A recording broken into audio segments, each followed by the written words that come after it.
So speaking of promiscuity and body count, do you think it matters? What are your thoughts? Okay, so a woman's got a high body count. Do you think that's an issue?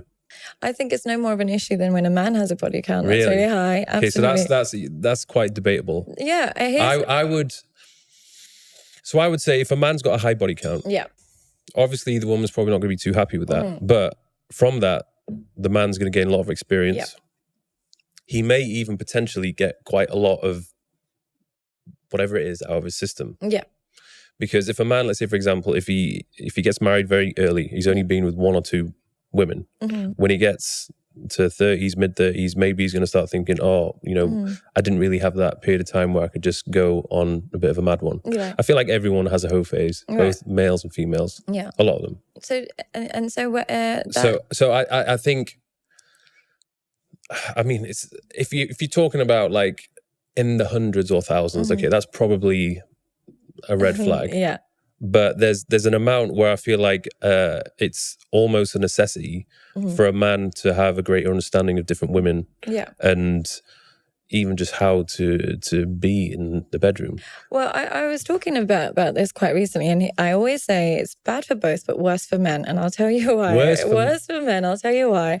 Because this is what happens. When you have a high body count, man or woman, you have to drop your standards in order to have a high body count, either in the women that you're investing in or the treatment you're getting. I think it depends who you are. It depends who you are, but the reality is even if you're Leonardo DiCaprio or whatever it is, you have to choose a woman who's very promiscuous for her to be okay with one night stands. So what's happening is you're now getting used to women who are calling their boyfriend and saying, babe, I'll be home in 10 minutes while she's in your bed.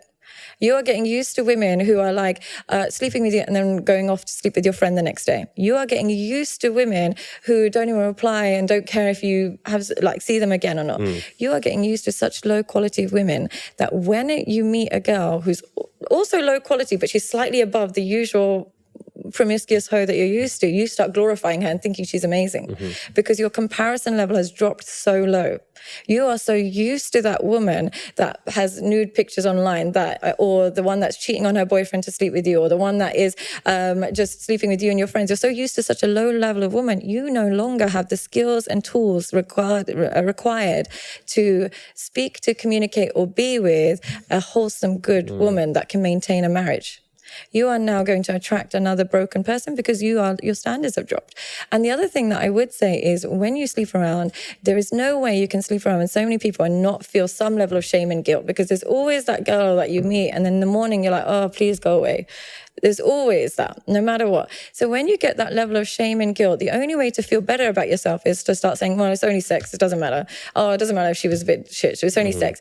When you start having that attitude, it's only sex, and minimizing the importance of sex, there is no way you can nurture that in a long-lasting monogamous relationship. You'll think it's only sex, so you can have it outside of the relationship. You'll be more polygamous.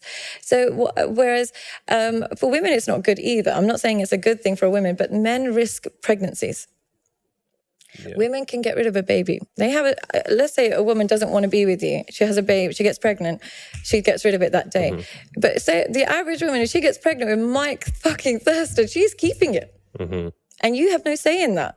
And now you're either stuck with this woman for the rest of your life, like to some degree, or you think, I'm not dealing with this, that's your problem, I'll pay for it, but I don't want anything to do with it. But your child is now being raised in the hands of a man that you don't know or respect, by a woman you don't know or respect. It's a big risk for a man. And all because you want to be more skilled in the bedroom. It's not worth it. It's really not worth it. I think I would definitely say if you are used to sleeping with lots of different women, it's harder for you to settle down with just one. After a while, you will more than likely start to miss the days when you were sleeping around. You miss novelty.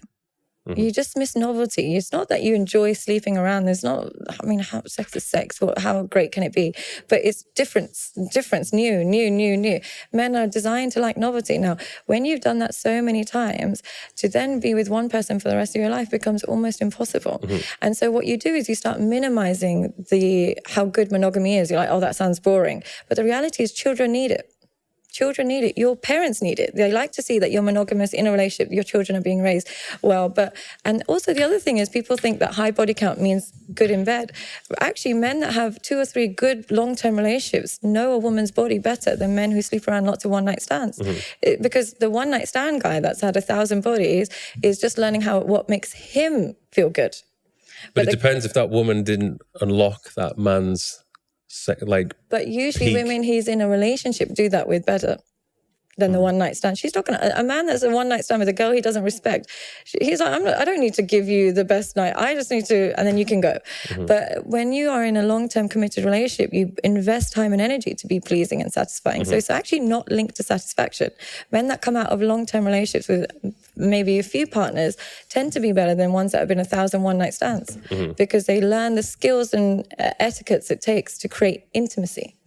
Well, I think it's also interesting when it comes to female body count.